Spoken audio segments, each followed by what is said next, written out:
दोस्तों नमस्कार, ये है मार्गदर्शन फॉर सिविल सर्विसेज। मैं अनुराग चौधरी। दोस्तों आज की वीडियो में हम उत्तर प्रदेश लोक सेवा आयोग द्वारा आयोजित विभिन्न परीक्षाओं के लिए उत्तर प्रदेश विशेष अध्ययन यानी यूपी स्पेशल जीके का प्रैक्टिस सेट शुरू कर रहे हैं।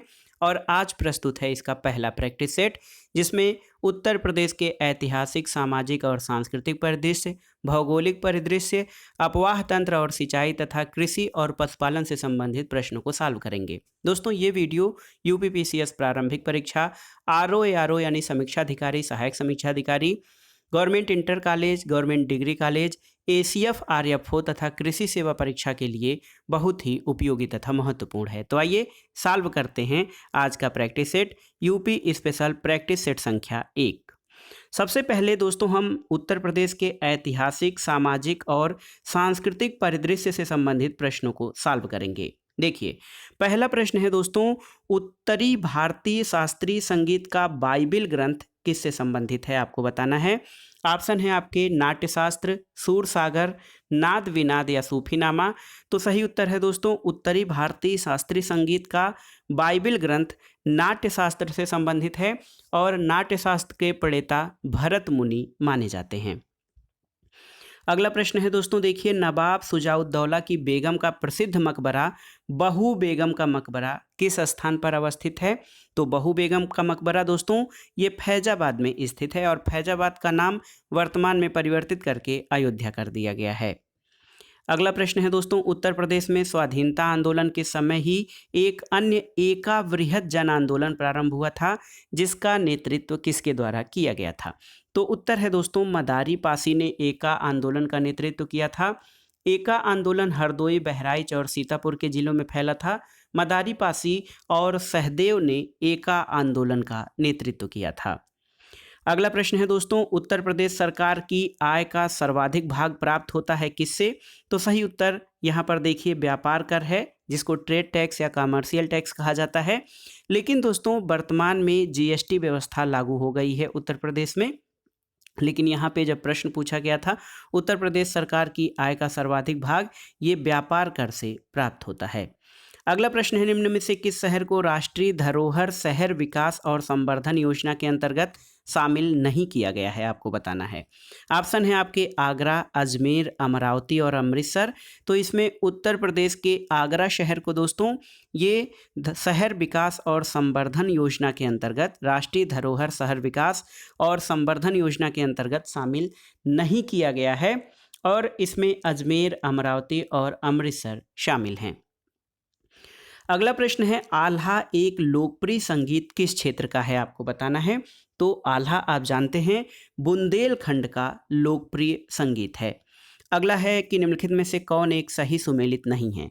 आल्हा, बुंदेलखंड ये आपका सही सुमेलित है। बिरहा पूर्वी उत्तर प्रदेश ये भी सही सुमेलित है। इसके अलावा दोस्तों देखते हैं कजरी रुहेलखंड, ये आपका सही सुमेलित नहीं है, क्योंकि कजरी मिर्जापुर और पूर्वी उत्तर प्रदेश में प्रचलित है, रुहेलखंड में नहीं। चैता जो है अवध और भोजपुर क्षेत्र में प्रचलित है, तो ये सही सुमेलित है। तो आपको बताना था कि कौन सा सही सुमेलित नहीं है, तो ऑप्शन सी आपका सही सुमेलित नहीं है। कजरी में रुहेलखंड दिया है, जबकि कजरी जो है दोस्तों मिर्जापुर और पूर्वी उत्तर प्रदेश में प्रचलित है। अगला प्रश्न है, निम्नलिखित नृत्यों में से कौन एक सही सुमेलित नहीं है। देखिए कर्मा, महोबा ये आपका सही सुमेलित नहीं है, क्योंकि कर्मा जो लोक नृत्य है दोस्तों ये सोनभद्र में प्रचलित है। धुरिया बुंदेलखंड का लोक नृत्य है। धीवर कहार और नटवरी जो है पूर्वांचल का लोक नृत्य है। तो दोस्तों ऑप्शन ए आपका सही सुमेलित नहीं है। कर्मा जो नृत्य है ये महोबा से नहीं बल्कि सोनभद्र से संबंधित है। अगला प्रश्न है दोस्तों, उत्तर प्रदेश के ब्रजमंडल का संबंध किस लोक नृत्य से है। तो याद कर लीजिए उत्तर प्रदेश के ब्रजमंडल का संबंध चरकुला नृत्य से है। तो चरकुला नृत्य दोस्तों ये ब्रजमंडल का प्रसिद्ध लोक नृत्य है। अगला प्रश्न इसी से रिलेटेड है, चरकुला प्रमुख लोक नृत्य कहाँ का है। तो उत्तर है ब्रजभूमि का। देखिए चरकुला प्रसिद्ध लोक नृत्य ये ब्रजभूमि में प्रचलित है। अगला प्रश्न है दोस्तों, देखिए कर्मा लोक नृत्य कहाँ का है। तो कर्मा आप जानते हैं सोनभद्र का लोक नृत्य है। अगला प्रश्न है दोस्तों, निम्नलिखित में से कौन सा उत्तर प्रदेश का लोक नृत्य नहीं है? आपको बताना है उत्तर प्रदेश का लोक नृत्य कौन सा नहीं है। चरकुला, दादरा, कर्मा या फिर मुरिया। तो सही उत्तर है दोस्तों मुरिया जो है ये उत्तर प्रदेश का लोक नृत्य नहीं है। तो सही उत्तर ऑप्शन डी हो जाएगा। अगला प्रश्न है दोस्तों, कौन सी नृत्य की संस्कृति से संबंधित है? आपको बताना है।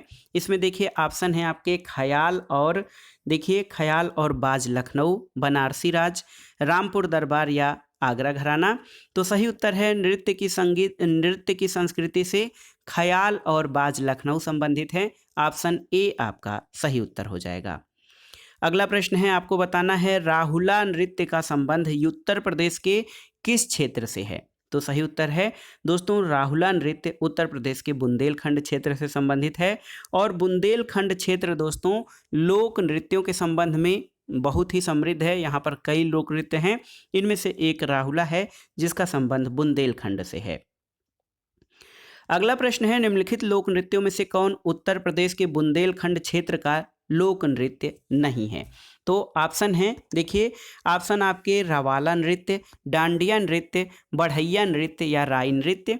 तो सही उत्तर है ऑप्शन बी डांडिया नृत्य। दोस्तों डांडिया नृत्य जो है गुजरात का प्रसिद्ध लोक नृत्य है, जबकि रवाला, बढ़ैया और राई नृत्य ये उत्तर प्रदेश के बुंदेलखंड क्षेत्र से संबंधित हैं। अगला प्रश्न है दोस्तों, यहाँ पर आपको बताना है उत्तर प्रदेश का मुख्य लोक नृत्य कौन सा है? देखिए धोबिया, राई, शायरा या उपर्युक्त सभी। तो सही उत्तर है उपर्युक्त सभी। दोस्तों धोबिया, राई और शायरा ये सभी उत्तर प्रदेश के प्रमुख लोक नृत्यों में शामिल हैं। अगला प्रश्न है, कार्तिक एक लोक नृत्य है किस क्षेत्र का? तो सही उत्तर है कार्तिक लोक नृत्य जो है ये बुंदेलखंड क्षेत्र में प्रचलित है। अगला प्रश्न देखिए बहुत ही महत्वपूर्ण है, निम्नलिखित शास्त्रीय नृत्य यानी क्लासिकल डांस में कौन सा उत्तर प्रदेश से संबद्ध है? ऑप्शन देखिए कथक, भरतनाट्यम, ओडिसी या कुचिपुड़ी। तो सही उत्तर है कथक। दोस्तों कथक शास्त्रीय नृत्य ये उत्तर प्रदेश से संबंधित है। अगला प्रश्न है, उत्तर प्रदेश में होली के त्यौहार पर लठमार होली कहाँ मनाई जाती है? दोस्तों लठमार होली याद रखिएगा बरसाना में मनाई जाती है और होली के त्यौहार पर इसका आयोजन किया जाता है। अगला प्रश्न है, निम्नलिखित में से कौन एक उत्तर प्रदेश का लोकगीत नहीं है? ऑप्शन है आपके ढोला मारू, रसिया, बिरहा और कजरी। तो सही उत्तर है ढोला मारू दोस्तों उत्तर प्रदेश का लोक नृत्य नहीं है, जबकि रसिया, बिरहा और कजरी उत्तर प्रदेश के लोकगीतों में शामिल हैं। अगला प्रश्न है, हाथरस और कानपुर परंपराओं का संबंध किससे है? ऑप्शन देखिए रंगमंच, शास्त्रीय गायन, लोक नृत्य या कबड्डी। तो सही उत्तर है रंगमंच और नौटंकी हाथरस और कानपुर से संबंधित हैं। अगला प्रश्न है दोस्तों, उत्तर प्रदेश की ऐतिहासिक, पुरातात्विक और कलात्मक निधि की देखरेख करने के लिए स्थापित संस्कृति विभाग के कार्यों में कौन सा कार्य शामिल नहीं है? ऑप्शन है आपके उसका संरक्षण और प्रदर्शन, उसका प्रकाशन, उसका अभिलेखीकरण और उसकी बिक्री। तो सही उत्तर है ऑप्शन डी। दोस्तों उत्तर प्रदेश की ऐतिहासिक, पुरातात्विक और कलात्मक निधि की देखरेख करने के लिए जो स्थापित संस्कृति विभाग है इसमें उसकी बिक्री शामिल नहीं है, जबकि संरक्षण, प्रदर्शन, प्रकाशन और अभिलेखीकरण चीज़ें शामिल हैं।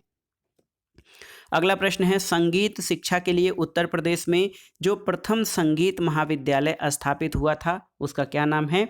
तो सही उत्तर है दोस्तों भातखंडे हिंदुस्तानी संगीत महाविद्यालय, ये लखनऊ में स्थित है। दोस्तों भातखंडे संगीत महाविद्यालय की स्थापना 1926 में लखनऊ में की गई। तो याद रखिए संगीत शिक्षा के लिए उत्तर प्रदेश का प्रथम संगीत महाविद्यालय है भातखंडे हिंदुस्तानी संगीत महाविद्यालय। अगला प्रश्न आसान सा है, उत्तर मध्य क्षेत्रीय सांस्कृतिक केंद्र कहाँ पर स्थित है? तो ये उत्तर मध्य सांस्कृतिक केंद्र इलाहाबाद प्रयागराज में स्थित है। अगला प्रश्न है दोस्तों, मोतीलाल नेहरू बाल संग्रहालय कहाँ पर स्थित है आपको बताना है। तो सही उत्तर है लखनऊ में। मोतीलाल नेहरू बाल संग्रहालय ये लखनऊ में है, कंफ्यूज मत होइएगा, इलाहाबाद में नहीं है। अगला प्रश्न है, निम्नलिखित में से किसने लखनऊ के सांस्कृतिक क्रियाकलापों में योगदान नहीं दिया था? ऑप्शन है आपके बिंदा दीन, उस्ताद दूल्हे खां, मेहदी या इलियास खां। तो उत्तर है मेहदी। दोस्तों मेहदी ने लखनऊ के सांस्कृतिक क्रियाकलापों में योगदान नहीं दिया था।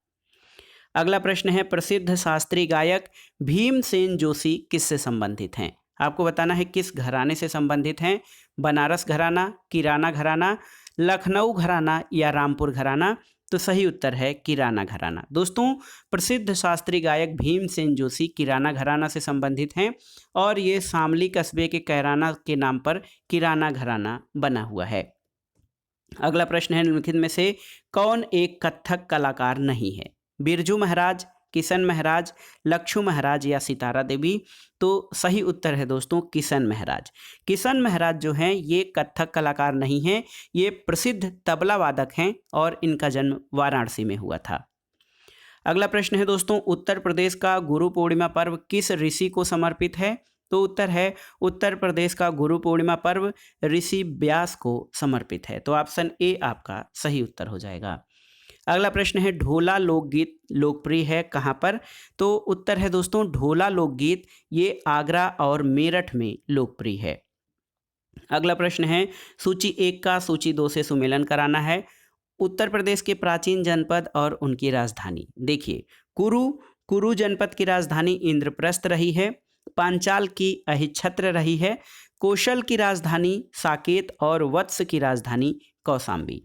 तो सही क्रम क्या हो जाएगा? देखिए, सही क्रम आपका हो जाएगा 4, 3, 1 और 2। तो सही उत्तर आपका ऑप्शन बी हो जाएगा दोस्तों। अगला प्रश्न देखिए, अमीर खुसरो ने किसके विकास में अग्रगामी भूमिका निभाई थी? तो सही उत्तर है खड़ी बोली। दोस्तों, अमीर खुसरो ने खड़ी बोली के विकास में अग्रगामी भूमिका निभाई थी। अगला प्रश्न है, अवध राज्य का ब्रिटिश साम्राज्य में विलय कब हुआ था? तो उत्तर याद कर लीजिए 1856 में। सही उत्तर है 1856 में दोस्तों अवध राज्य का ब्रिटिश साम्राज्य में विलय हुआ था। अगला प्रश्न है, सूची 1 का सुमेलन सूची 2 से करना है और दिए गए कूट के आधार पर सही उत्तर का चयन करना है। बिरहा। दोस्तों, बिरहा का जो क्षेत्र है वो कौन सा है? बिरहा जो है ये भोजपुरी क्षेत्र में प्रचलित है, कजरी अवधी क्षेत्र में, मल्हार ब्रजी में और रसिया जो है ये कौरवी क्षेत्र में प्रचलित है। तो सही उत्तर आपका हो जाएगा ऑप्शन बी 1, 2, 3 और 4। अगला प्रश्न है दोस्तों, सूची 1 का सुमेलन सूची 2 से करना है। इसमें लोकगीत और उनसे संबंधित क्षेत्रों का वर्णन है। बिरहा। देखिए, बिरहा पूर्वांचल में या पूर्वी उत्तर प्रदेश में। रसिया। दोस्तों, रसिया ब्रजभूमि में प्रचलित है। इसके अलावा रसिया जो है ये ब्रजभूमि में प्रचलित है।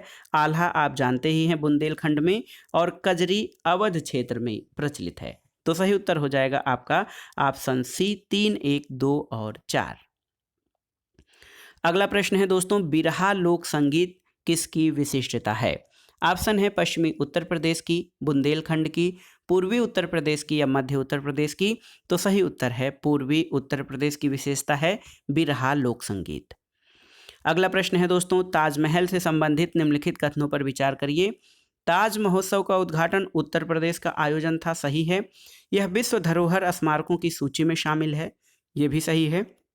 सुरक्षा चिंताओं के कारण सभी कार्यक्रम मुख्य समूह से दूर करने पड़ रहे हैं। ये भी सही है। और ताज पर्यावरण प्रदूषण का शिकार है। ये भी सही है। तो दोस्तों, इसमें से ये सभी कथन आपके ऑप्शन डी सही हो जाएगा, क्योंकि ताज महोत्सव उत्तर प्रदेश सरकार का आयोजन है और वहाँ पर अम्लीय वर्षा या जो हमारे इंडस्ट्रीज हैं उनके द्वारा काफ़ी ज़्यादा पर्यावरणीय प्रदूषण फैला है। अब आइए उत्तर प्रदेश के भौगोलिक परिदृश्य से संबंधित प्रश्नों को देखते हैं। प्रश्न है दोस्तों, उत्तर प्रदेश का कौन सा जनपद 4 राज्यों की सीमा से लगा हुआ है? तो कौन सा है? ये है दोस्तों सोनभद्र। सोनभद्र जो है ये 4 राज्यों, कौन कौन से राज्य हैं? मध्य प्रदेश एमपी, छत्तीसगढ़ यानी सीएच, उसके बाद बिहार बीएच बीआर, और दोस्तों झारखंड जेएच। तो ये 4 राज्यों की सीमा जो है उत्तर प्रदेश के सोनभद्र जनपद से मिलती है। आपके लिए एक प्रश्न है कि उत्तर प्रदेश दोस्तों, उत्तर प्रदेश की सीमा कितने राज्यों को टच करती है? अगला प्रश्न है, उत्तर प्रदेश के निम्नलिखित जिलों का उत्तर से दक्षिण सही अनुक्रम क्या हो जाएगा? तो देखिए, सबसे उत्तर में आपका सिद्धार्थ नगर है, उसके बाद संत कबीर नगर, फिर उसके दक्षिण में अंबेडकर नगर और सबसे लास्ट में यानी और दक्षिण में आपका संत रविदास नगर आ जाएगा। तो ये जो आपके पास ऑप्शंस हैं उसमें ऑप्शन बी आपका उत्तर प्रदेश के जिलों के उत्तर से दक्षिण का सही अनुक्रम हो जाएगा। अगला प्रश्न है, निम्नलिखित में से कौन सा युग्म सुमेलित नहीं है? बिठूर गंगा नदी के किनारे सही सुमेलित है। गोरखपुर राप्ती नदी के तट पर, सही सुमेलित है। जौनपुर सई नहीं बल्कि गोमती नदी के तट पर, और कौशाम्बी यमुना नदी के तट पर। तो सही उत्तर है ऑप्शन सी, जौनपुर दोस्तों गोमती नदी के तट पर स्थित है। अगला प्रश्न है, उत्तर प्रदेश के निम्नलिखित जिलों में से किसका क्षेत्रफल सर्वाधिक है? तो ऑप्शन है आपके लखीमपुर खीरी, सोनभद्र, सीतापुर या हरदोई। तो उत्तर प्रदेश का सबसे बड़ा जिला दोस्तों क्षेत्रफल में लखीमपुर खीरी है। अगला प्रश्न है, उत्तर प्रदेश में लाल मिट्टी मुख्यतः कहाँ पाई जाती है? तो उत्तर है मिर्जापुर से झांसी में। मिर्जापुर और झांसी में दोस्तों ये उत्तर प्रदेश में मुख्यतः लाल मिट्टी पाई जाती है। अगला प्रश्न है, उत्तर प्रदेश के निम्न जनपदों में से किस एक को अंतर्राष्ट्रीय सीमा स्पर्श नहीं करती है? ऑप्शन देखिए, बलरामपुर, श्रावस्ती, पीलीभीत या बस्ती। तो सही उत्तर क्या हो जाएगा दोस्तों? बस्ती की सीमा को अंतर्राष्ट्रीय सीमा टच नहीं करती है या स्पर्श नहीं करती है, जबकि बलरामपुर, श्रावस्ती और पीलीभीत ये नेपाल की सीमा इन जिलों को छूती है। अगला प्रश्न है दोस्तों, निम्नलिखित जिलों का भौगोलिक क्षेत्रफल की दृष्टि से सही आरोही क्रम, यानी छोटे से बड़े क्रम में आपको जाना है। तो सही क्रम हो जाएगा गौतम बुद्ध नगर, उससे बड़ा बाराबंकी, फिर मिर्जापुर और सबसे बड़ा सोनभद्र। दिए गए ऑप्शंस में से सही उत्तर आपका ऑप्शन सी हो जाएगा। अगला प्रश्न है दोस्तों, सोनभद्र जिले को स्पर्श करती हैं कितने राज्यों की सीमाएं? 2 राज्यों की, 3 राज्यों की, 4 राज्यों की या 5 राज्यों की? तो सही उत्तर है 4 राज्यों की सीमाएं सोनभद्र जिले को स्पर्श करती हैं, मध्य प्रदेश, छत्तीसगढ़, बिहार और झारखंड। अगला प्रश्न है, निम्नलिखित राज्यों में से किससे उत्तर प्रदेश की सीमा नहीं लगती है? देखिए, राजस्थान, पंजाब, हरियाणा या उपर्युक्त में से कोई नहीं। तो सही उत्तर क्या है दोस्तों? सही उत्तर पंजाब के साथ उत्तर प्रदेश की सीमा नहीं लगती है। और आपकी जानकारी के लिए बता दें, उत्तर प्रदेश की सीमा 8 राज्य और 1 केंद्र शासित प्रदेश से लगती है। तो इसमें इन राज्यों में उत्तर प्रदेश की सीमा उत्तराखंड, हिमाचल प्रदेश, हरियाणा, राजस्थान, मध्य प्रदेश, छत्तीसगढ़, झारखंड, बिहार और 1 केंद्र शासित प्रदेश दिल्ली से लगती है। तो 8 राज्य और 1 केंद्र शासित प्रदेश से उत्तर प्रदेश की सीमा टच करती है। अगला प्रश्न है दोस्तों, कालपी नगर किस नदी के तट पर स्थित है? आपको बताना है कालपी। तो कालपी जो है दोस्तों ये यमुना नदी के तट पर स्थित है और कालपी जो है जालौन में स्थित है। अगला प्रश्न है, उत्तर प्रदेश के निम्नलिखित जनपदों में से कौन क्षेत्रफल की दृष्टि से सबसे छोटा है? ऑप्शन है आपके वाराणसी, जौनपुर, इलाहाबाद और गाजीपुर। तो ये जो ऑप्शंस दिए गए हैं आपको, इनमें वाराणसी सबसे छोटा जनपद है क्षेत्रफल के आधार पर। लेकिन दोस्तों अगर जो पूरे उत्तर प्रदेश की बात की जाए तो सबसे छोटा जनपद कौन सा हो जाएगा उत्तर प्रदेश का? ये है हापुड़। दूसरे स्थान पर संत रविदास नगर है दोस्तों। सबसे पहले हापुड़ के पहले संत रविदास नगर सबसे छोटा जिला होता था, अब इस समय सबसे छोटा जिला हापुड़ है। दूसरे नंबर पर संत रविदास नगर और तीसरे नंबर पर शामली है। दोस्तों सबसे बड़ा जिला क्षेत्रफल के आधार पर आपने पढ़ा है लखीमपुर खीरी है। अब आइए अपवाह तंत्र और सिंचाई से संबंधित प्रश्नों को देखते हैं। प्रश्न है कि उत्तर प्रदेश राज्य में कुल सिंचित क्षेत्रफल का नहर सिंचाई क्षेत्र कितने प्रतिशत है? तो दोस्तों उत्तर प्रदेश में नहरों से सिंचाई का क्षेत्रफल 30% के आसपास है। अगला प्रश्न है, उत्तर प्रदेश में निम्नलिखित सिंचाई साधनों में से किससे सर्वाधिक क्षेत्रफल सिंचित है? तो दोस्तों उत्तर प्रदेश में सिंचाई के लिए सबसे अधिक क्षेत्रफल पर नलकूपों से सिंचाई की जाती है। अगला प्रश्न है दोस्तों, गंगा नदी उत्तर प्रदेश के किस जनपद में सर्वप्रथम प्रवेश करती है? तो सही उत्तर है बिजनौर। गंगा नदी उत्तर प्रदेश के बिजनौर जनपद में सबसे पहले प्रवेश करती है। अगला प्रश्न देखते हैं, भारत में नलकूप और कूप से सिंचित अधिकतम क्षेत्रफल वाला राज्य कौन सा है? तो दोस्तों ये राज्य है अपना उत्तर प्रदेश, जहां पर नलकूप और कुएं से सिंचित अधिकतम क्षेत्रफल पाया जाता है। अगला प्रश्न है दोस्तों, निम्नलिखित नगरों में से कौन गंगा के दाहिने तट पर स्थित नहीं है? आपको बताना है कौन सा नगर गंगा के दाहिने तट पर स्थित नहीं है। पटना, हरिद्वार, वाराणसी या कानपुर? तो सही उत्तर है वाराणसी। वाराणसी गंगा के बाएं तट पर स्थित है। अगला प्रश्न है दोस्तों, अर्जुन बांध नहर से उत्तर प्रदेश का लाभान्वित जिला कौन सा है? तो ये जिला है हमीरपुर।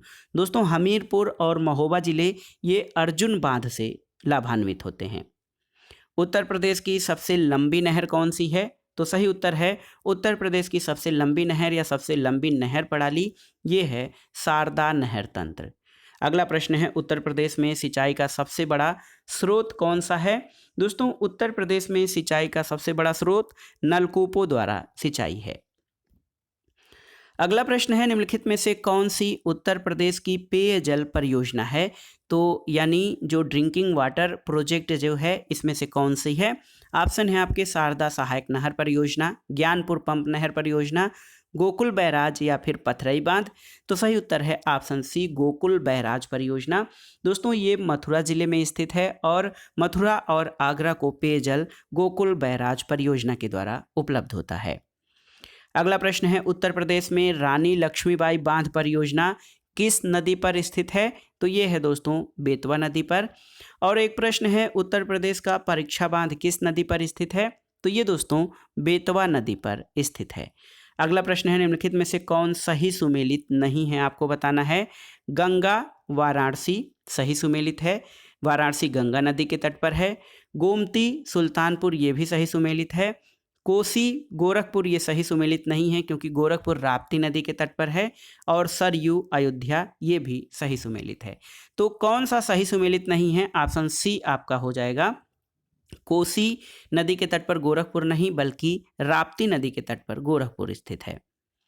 अगला प्रश्न है, कृषि और पशुपालन से देखते हैं। उत्तर प्रदेश के निम्नलिखित क्षेत्रों में से किसमें अन्ना प्रथा उस क्षेत्र के कृषि और वानिकी के विकास के लिए अभिशाप है? पूर्वी उत्तर प्रदेश का बुंदेलखंड क्षेत्र, मध्य उत्तर प्रदेश या पश्चिमी उत्तर प्रदेश। तो अन्ना प्रथा दोस्तों उत्तर प्रदेश के बुंदेलखंड क्षेत्र के कृषि और वानिकी के विकास के लिए अभिशाप है। अगला प्रश्न है, उत्तर प्रदेश के निम्नलिखित में से कौन सा जिला संतरे का सर्वाधिक उत्पादन करता है? तो ये है अपना सहारनपुर जिला, जहां से सर्वाधिक संतरा उत्पादन होता है। अगला प्रश्न है दोस्तों, उत्तर प्रदेश के बारे में निम्नलिखित कथनों पर विचार कीजिए और आपको बताना है कि इन कथनों में से कौन सा सही है। उत्तर प्रदेश दोस्तों देश में सर्वाधिक दुग्ध उत्पादक राज्य है, सही सुमेलित है। इसमें देश का अधिकतम आलू की खेती की जाती है, ये भी सही है। और वह देश का प्रमुख गन्ना उत्पादक राज्य है, सही सुमेलित है। और धान के उत्पादन में देश का इसका तीसरा स्थान है, ये आपका गलत है क्योंकि धान के उत्पादन में उत्तर प्रदेश का दूसरा स्थान है। पहला स्थान पश्चिम बंगाल का, दूसरा उत्तर प्रदेश का और तीसरा आंध्र प्रदेश का है। तो यहाँ पर दोस्तों कथन 1, 2, 3 आपके सही हो जाएंगे। ऑप्शन बी आपका सही उत्तर हो जाएगा। अगला प्रश्न है दोस्तों, देखिए बहुत ही महत्वपूर्ण प्रश्न है ये कृषि और पशुपालन से। निम्नलिखित में से उत्तर प्रदेश के सर्वाधिक फसल क्षेत्र के अंतर्गत सही सुमेलित कौन सा है? सही सुमेलित नहीं है। सरसों आगरा ये आपका सही सुमेलित है। आलू फर्रुखाबाद सही सुमेलित है। मक्का वाराणसी सही सुमेलित नहीं है। और तिल हमीरपुर ये आपका सही सुमेलित है। तो दोस्तों उत्तर प्रदेश के सर्वाधिक फसल क्षेत्र के अंतर्गत सी जो है मक्का वाराणसी से संबंधित नहीं है। अगला प्रश्न है, कथन और कारण से संबंधित है। 2 कथन दिए गए हैं। कथन है कि उत्तर प्रदेश में गन्ना और चीनी का उत्पादन महाराष्ट्र से अधिक है किंतु उत्पादकता कम है, ये सही है। कारण है कि महाराष्ट्र में अधिकांश चीनी मिलें सहकारी क्षेत्र में स्थापित हैं। तो दोस्तों यहाँ पर देखिए कथन और कारण दोनों सही हैं, लेकिन कारण कथन की सही व्याख्या नहीं करता है, इसलिए ऑप्शन बी आपका सही उत्तर हो जाएगा। अगला प्रश्न है दोस्तों, उत्तर प्रदेश के निम्नलिखित में से किन फसलों का देश में सबसे बड़ा उत्पादक है? तो उत्तर प्रदेश किन फसलों का देश में सबसे बड़ा उत्पादक है? देखिए गन्ना और आलू। उत्तर प्रदेश गन्ना और आलू में देश का सबसे बड़ा उत्पादक है। गेहूं, गन्ना और आलू 3 फसलें हैं उत्तर प्रदेश जिसमें देश में प्रथम स्थान पर है। अगला प्रश्न है दोस्तों, निम्नलिखित में से कौन एक उत्तर प्रदेश की मुख्य वाणिज्यिक फसल है? तो उत्तर प्रदेश की वाणिज्यिक यानी कॉमर्शियल क्रॉप आपका गन्ना है। अगला प्रश्न बहुत बार परीक्षाओं में पूछा गया है, किसान क्रेडिट कार्ड यानी केसीसी योजना उत्तर प्रदेश में किस समय या किस वर्ष प्रारंभ की गई थी? तो ये है 1998 में।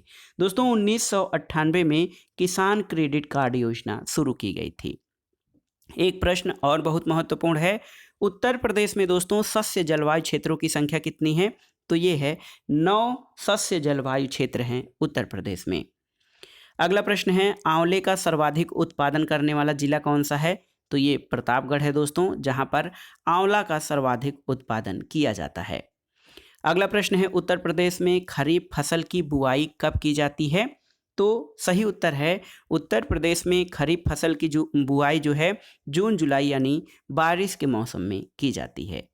अगला प्रश्न है उस जनपद को चिन्हित कीजिए जिसमें जानवरों के लिए पाली क्लिनिक नहीं है। ऑप्शन है लखनऊ, झांसी, मुजफ्फरनगर और गोरखपुर। तो सही उत्तर है झांसी। दोस्तों झांसी में जानवरों के लिए पाली क्लिनिक नहीं है, जबकि लखनऊ, मुजफ्फरनगर और गोरखपुर में स्थित है। अगला प्रश्न है निम्नलिखित में से किस फसल के उत्पादन में उत्तर प्रदेश देश में प्रथम स्थान पर नहीं है? ऑप्शन है आपके गेहूं, जौ, गन्ना और चावल। तो दोस्तों चावल के उत्पादन में उत्तर प्रदेश पश्चिम बंगाल के बाद दूसरे स्थान पर है, जबकि गेहूं, जौ और गन्ना, गेहूं, जौ, गन्ना और आलू उत्पादन में उत्तर प्रदेश प्रथम स्थान पर है। अगला प्रश्न है दोस्तों भारत में उत्तर प्रदेश जिस पैदावार का सबसे बड़ा उत्पादक है वो कौन सा है? यहाँ पर देखिए खाद्यान्न, तिलहन, दलहन या फिर मसाले। तो सही उत्तर है खाद्यान्न। दोस्तों उत्तर प्रदेश खाद्यान्न के मामले में सबसे बड़ा उत्पादक राज्य है। अगला प्रश्न है निम्नांकित में से किस फसल का उत्तर प्रदेश भारत में सर्वप्रमुख उत्पादक है? देखिए चना, ज्वार, मक्का और गेहूं। तो सही उत्तर है गेहूं। दोस्तों गेहूं उत्पादन में उत्तर प्रदेश का महत्वपूर्ण स्थान है और ये देश में गेहूं उत्पादन में प्रथम स्थान पर है। अगला प्रश्न है दोस्तों भारत में निम्नलिखित कौन सा एक राज्य गेहूं का सबसे बड़ा उत्पादक राज्य है?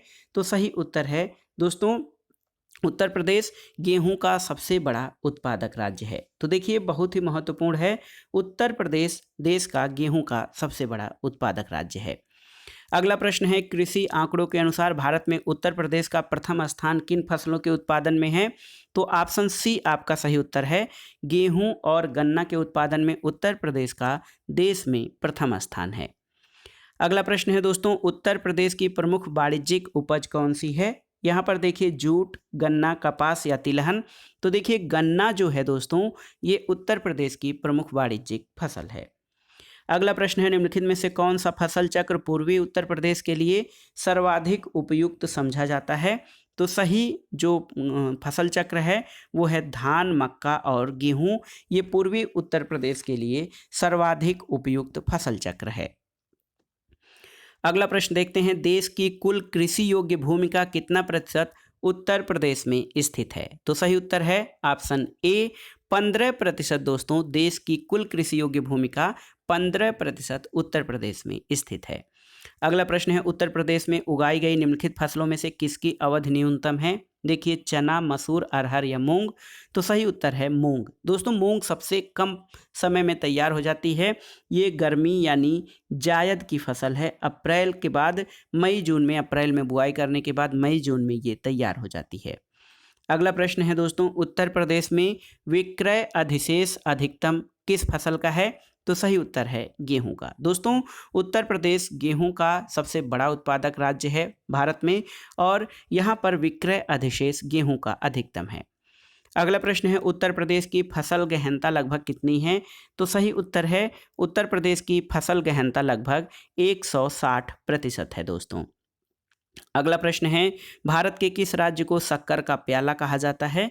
तो उत्तर है उत्तर प्रदेश को, क्योंकि उत्तर प्रदेश गन्ना और चीनी दोनों के उत्पादन में प्रथम स्थान पर आता है, इसलिए इसको भारत का शक्कर का प्याला कहा जाता है। अगला प्रश्न है विश्व में दूध का अग्रणी उत्पादक राज्य कौन सा है देश? तो सही उत्तर है भारत। दोस्तों ये दूध का अग्रणी उत्पादक देश है। अगला प्रश्न है भारत में उत्तर प्रदेश का द्वितीय स्थान किस उत्पादन में है? देखिए गन्ना, धान, आलू या गेहूं। तो सही उत्तर है धान के उत्पादन में। दोस्तों धान के उत्पादन में उत्तर प्रदेश का द्वितीय स्थान है, जबकि गेहूं, गन्ना और आलू के उत्पादन में इसका प्रथम स्थान है देश में। अगला प्रश्न है दोस्तों उत्तर प्रदेश में कृषि उत्पादन बढ़ाने में कौन सा कारक सबसे अधिक प्रभावी है? तो सही उत्तर है उत्तम किस्म के बीजों का बढ़ता प्रयोग जो है दोस्तों ये उत्तर प्रदेश में कृषि उत्पादन बढ़ाने में सबसे प्रभावी कारक है। अगला प्रश्न देखते हैं उत्तर प्रदेश के किस क्षेत्र में सोयाबीन की फसल मुख्यतः उगाई जाती है? ऑप्शन देखिए पूर्वी क्षेत्र, केंद्रीय क्षेत्र, विंध्य क्षेत्र या बुंदेलखंड क्षेत्र। तो उत्तर है आपका बुंदेलखंड क्षेत्र। दोस्तों बुंदेलखंड क्षेत्र में सोयाबीन की फसल मुख्यतः उगाई जाती है। अगला प्रश्न है, पंडित दीनदयाल उपाध्याय पशु चिकित्सा विश्वविद्यालय कहाँ पर स्थित है, आपको बताना है। तो सही उत्तर है पंडित दीनदयाल उपाध्याय पशु चिकित्सा विश्वविद्यालय, ये मथुरा में स्थित है। याद रखिएगा, मथुरा में पंडित दीनदयाल उपाध्याय पशु चिकित्सा विश्वविद्यालय स्थित है आपका। अगला प्रश्न है दोस्तों, निम्नलिखित में से किस दलहन फसल का क्षेत्रफल उत्तर प्रदेश में सर्वाधिक है? ऑप्शन है मूंग, अरहर, मटर या फिर चना। तो सही उत्तर है दोस्तों चना। चना मुख्य रूप से कम सिंचित क्षेत्रों में या असिंचित क्षेत्रों में बोया जाता है, जो कि बुंदेलखंड में सर्वाधिक मात्रा में बोया जाता है। और दोस्तों चना फसल का क्षेत्रफल उत्तर प्रदेश में सर्वाधिक है। अगला प्रश्न है, भारत के मेंथा तेल उत्पादन में उत्तर प्रदेश का योगदान कितने प्रतिशत है? तो उत्तर है 90%। दोस्तों मेंथा ऑयल उत्पादन में उत्तर प्रदेश सर्वाधिक योगदान करता है और भारत के संपूर्ण मेंथा ऑयल उत्पादन में उत्तर प्रदेश 90% मेंथा ऑयल का उत्पादन करता है। और यहाँ पर दोस्तों उत्तर प्रदेश के बाराबंकी और अंबेडकर नगर जिलों में, बाराबंकी में सर्वाधिक और कुछ मेंथा ऑयल का उत्पादन अंबेडकर नगर जनपद से होता है। अगला प्रश्न, और इस जो खंड है, जो हमारा पहला खंड है, पहला सेट है यूपी स्पेशल का, उसका लास्ट क्वेश्चन है, उत्तर प्रदेश में उगाई गई निम्नलिखित फसलों में से किसकी अवधि न्यूनतम है? तो सही उत्तर है मूंग की अवधि न्यूनतम है, क्योंकि ये 2-2.5 महीने में तैयार हो जाती है। और जायद की फसल है, गर्मी में अप्रैल लास्ट में बोई जाती है और जून में इसको काट लिया जाता है। तो दोस्तों ये था आज का वीडियो, जिसमें आपने यूपी स्पेशल यानी उत्तर प्रदेश विशेष अध्ययन के अंतर्गत यूपी जीके का प्रैक्टिस सेट संख्या 1 सॉल्व किया, जिसमें आपने उत्तर प्रदेश के ऐतिहासिक, सामाजिक, सांस्कृतिक परिदृश्य, भूगोल, अपवाह तंत्र, सिंचाई और कृषि और पशुपालन से संबंधित महत्वपूर्ण प्रश्नों को सॉल्व किया है। दोस्तों ये वीडियो उत्तर प्रदेश लोक सेवा आयोग यानी यूपीपीएससी द्वारा आयोजित विभिन्न परीक्षाओं के लिए यूपी स्पेशल खंड के लिए बहुत ही उपयोगी तथा महत्वपूर्ण है। आप इन टॉपिक्स को तैयार कर लीजिएगा। वीडियो आपको कैसा लगा हमें कमेंट बॉक्स में ज़रूर बताइए। वीडियो को लाइक करें, शेयर करें और इस चैनल मार्गदर्शन फॉर सिविल सर्विसेज को सब्सक्राइब करें। वीडियो देखने के लिए धन्यवाद दोस्तों, नमस्कार।